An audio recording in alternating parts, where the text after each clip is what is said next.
Oh my gosh. Hey guys, how's it going? It's been so long since I've shot a video. And this is a whole new thing today. As you can see, I've got a different background behind me, and I am shooting for the first time a video in my recording studio. So this video, if it had a title yet, it could be called How It All Began, because I've been getting a lot of questions from people about what I'm doing, what's going on, and how in the heck did that happen? Well, I kind of get that a lot considering I do some different things in my life, but um, I now have an in-home recording studio, and it all began with a question. Imagine that. Ask and receive is alive and well in my life and in the universe, as I'm sure most people watching my videos would know.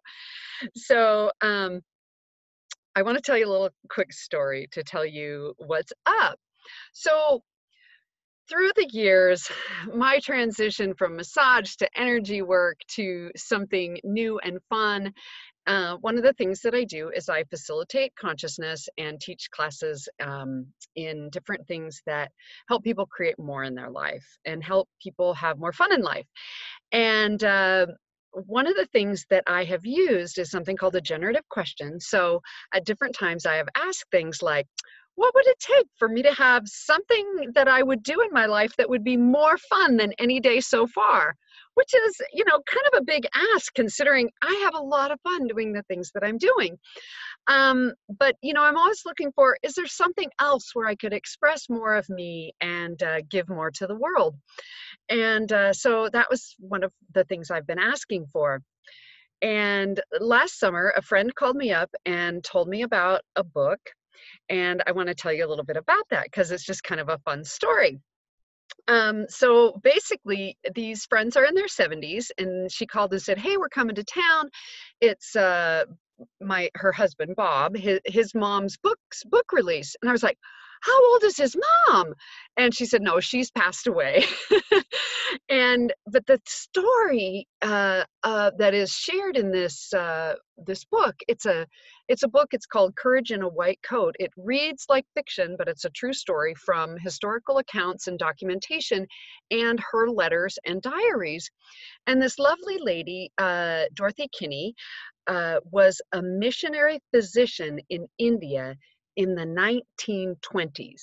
A woman doing medicine abroad in a country where, well, we won't get started on that, but women, and anyway. So I got really excited about the book. I read it, and unbeknownst to me, my former neighbor, Bob, had been in a Japanese internment camp in World War II. You find this out on the cover of the book, so if you go read it, don't go, "Oh my gosh, Amy already spoiled it for me." No, I didn't. It's an amazing book, and they tell you that on the cover. So I got really excited, and I was telling all my friends about it, and it was super sparkly in my world, that book, okay? Because there's so much in it that just speaks to the human condition, and I could go on and on about that, but that's not the point. I was really excited about it, and one morning, the thing is, what I look for in my life is what is vibrationally compatible with what I am asking for, and what can create more for myself and for others and for the planet. Okay?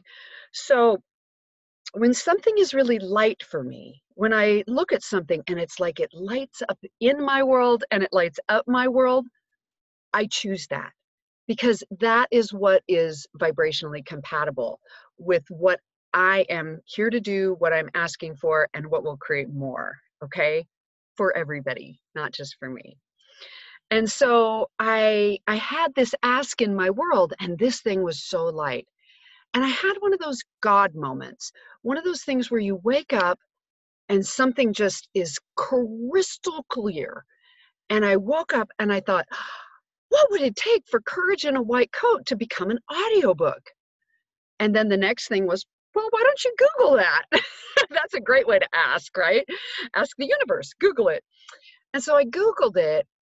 And what I found out was there was a way to make audiobooks and to become a producer of audiobooks that when I looked at that, I was like, oh, I want to do that. I want to do that. That is so fun.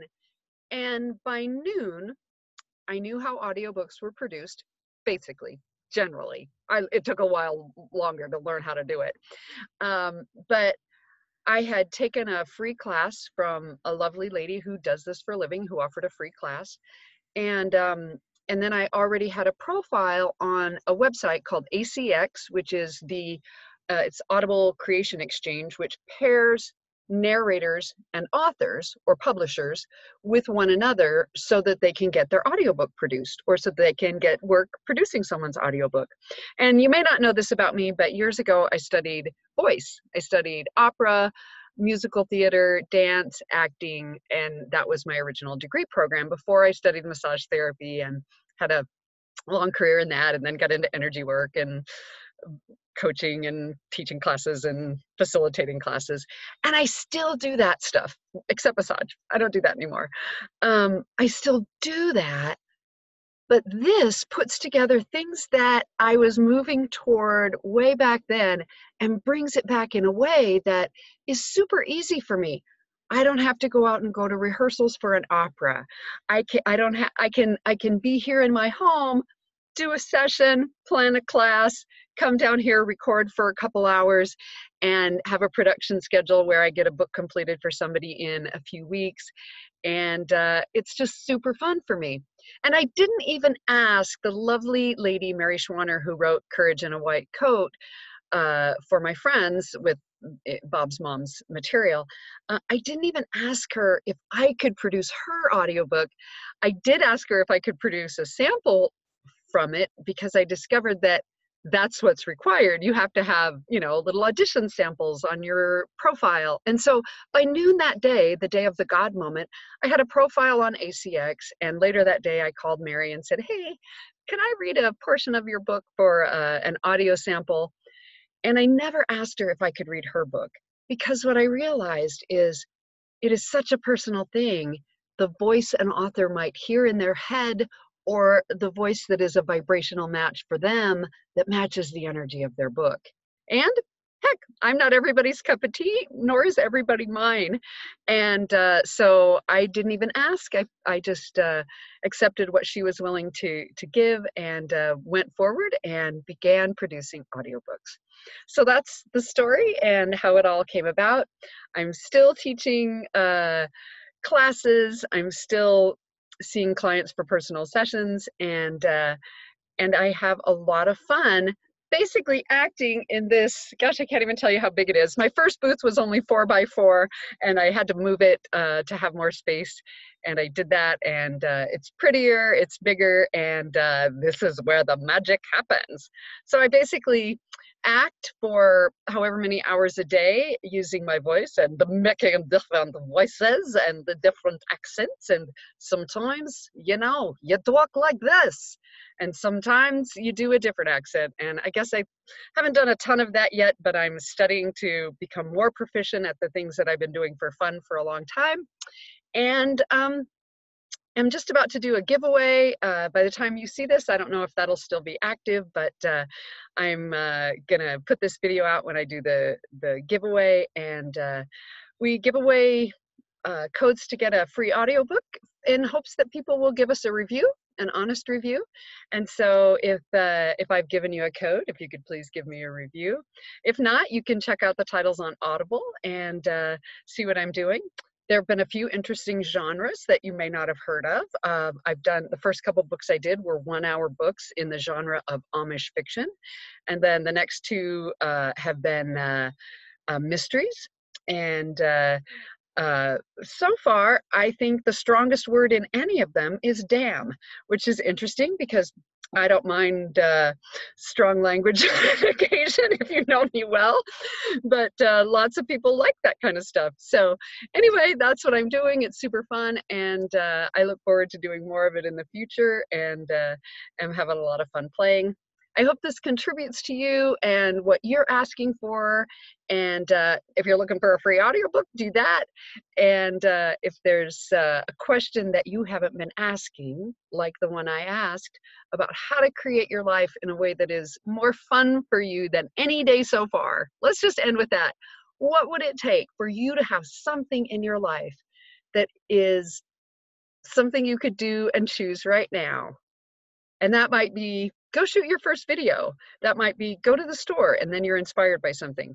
But what could you choose today to create your life more fun than any day so far? So thank you for listening. I hope you enjoyed the story, and I'll see you around. Bye-bye.